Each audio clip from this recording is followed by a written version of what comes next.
every morning. I shaved, got dressed, and lied to myself.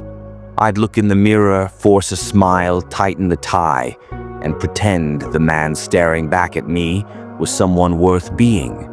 But the truth, the man in the mirror, wasn't me. He was who I thought I had to be.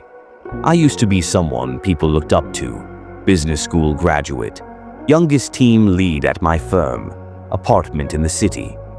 From the outside, I had it all figured out, but inside, it was all noise, pressure, doubt, a voice that never shut up. You're a fraud. You're slipping.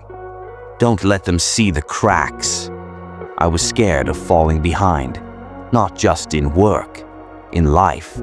Like I was in a race I didn't sign up for, but couldn't afford to lose. Every time a friend got married, bought a house, launched a business, I smiled, clapped, cheered. But inside, I shrank. Why not me? Where did I go wrong? That question became a weight, and it followed me everywhere. I started working late, avoiding texts, deleting calls.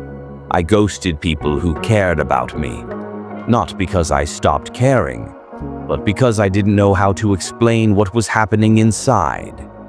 I couldn't answer the simplest question, "How are you?" because I didn't know. Then came the crash. The company downsized. I was cut. 10 years, gone. No severance, no safety net, just silence. I sat on the floor that night. Didn't cry, didn't scream, just sat, hoping that if I stayed still long enough, maybe the world would forget I existed. But what really broke me wasn't losing the job. It was the mirror. Because that morning, I looked at myself and thought, I don't know who you are anymore. A few days later, an old friend showed up. We hadn't spoken in years. He walked into my apartment, looked around, looked at me, and said, "You're not him anymore, are you?" I forced a laugh.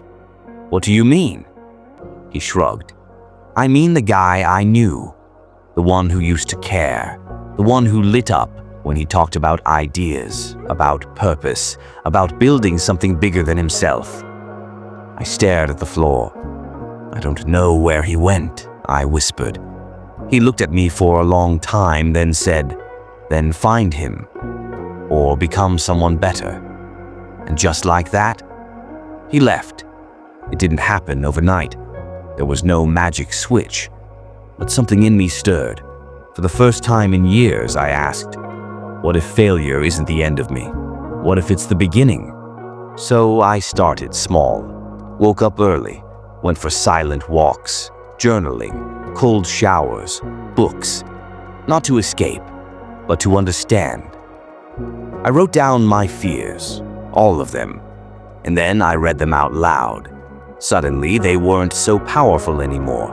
I stopped chasing approval, stopped curating a perfect life, and started building one I believed in.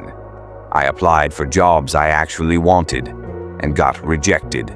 Tried freelancing, failed. Started a blog. No one read it. But for once, I didn't quit, because every step felt like a step toward myself. Months later, I got a call. Small company. Nothing fancy. But the role? It meant something to me. I said yes. Not because it was a comeback, but because I didn't need one anymore. Now, every morning I still look in the mirror. But this time, the man staring back, he's real. He's flawed, still figuring things out. But he's me. No mask, no pretending, no shame. Because failure didn't ruin me.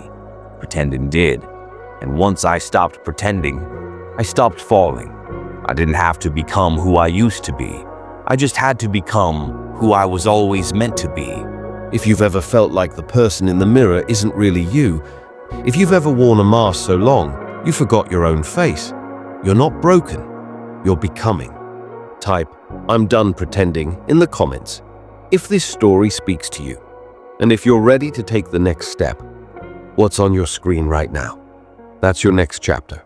See you there.